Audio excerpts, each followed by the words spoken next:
Claims to the throne. Claim 1. Harold Godwinson, the Earl of Wessex. He claimed to be the king's rightful heir. Harold was Edward the Confessor's brother-in-law. Harold's sister Edith was married to Edward the Confessor.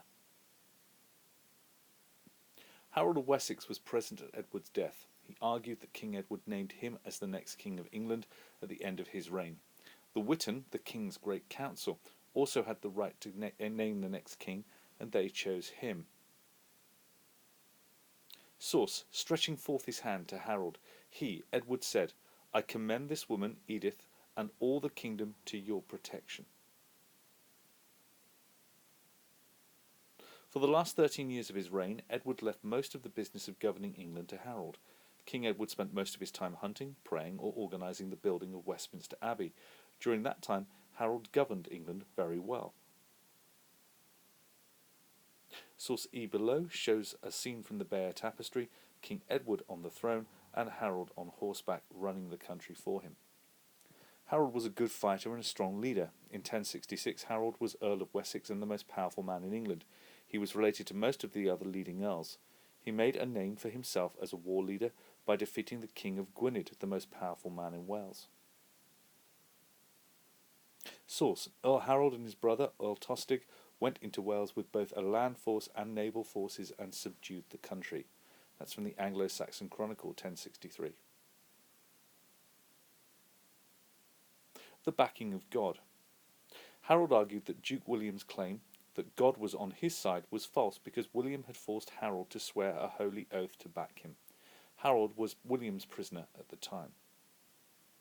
5. In 1066, the Archbishop of Canterbury crowned Harold of Wessex in Westminster Abbey. Many people felt that this church service gave Harold the backing of God.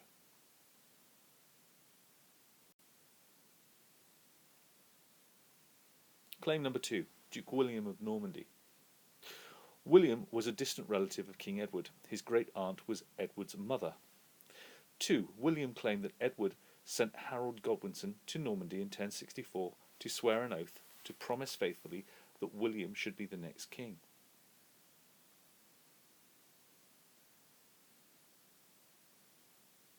The picture in the source shows the Bear Tapestry.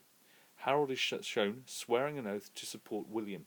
He makes the promise with his hands on boxes containing holy relics, probably the bones of saints.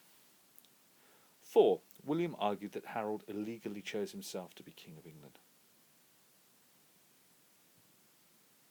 William was an important and powerful duke. William claimed that God was on his side. When Harold had visited Normandy in 1064, he had sworn an oath on holy relics and the Bible that he would back William's claim to be the next English king. The Pope had given William's claim his backing.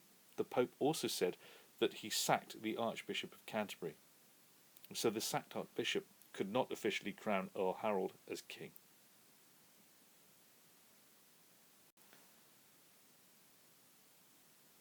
The third claim, Harald Hardrada, heir of the Norwegian throne. Hardrada was the heir of King Magnus of Norway. Magnus had been promised the throne of England by Canut's son in 1038. Canute was a previous king of England. The chronicles of 1045 show that even before Edward the Confessor's death, Magnus took his claim to the English throne seriously. After Edward's death, Hardrada was ready to renew the Norwegians' claim. Harold had the support of Tostig, Harold Godwinson's younger brother and a leading earl. Tostig supported Harold rather than his own brother because he felt betrayed by Harold. When some of Tostig's tenants had rebelled in 1065 and thrown him off his lands in Northumbria, his brother had done nothing to help him. In the 1200s, Snorri Sturluson wrote a Norwegian saga, a family story, called Hemeskringla. Harald Hardrada was written about in it. The source says at the age of 51, Harald Hardrada was the most renowned soldier of his age. Hardrada argued that God had chosen him as Canute's heir to take the English throne.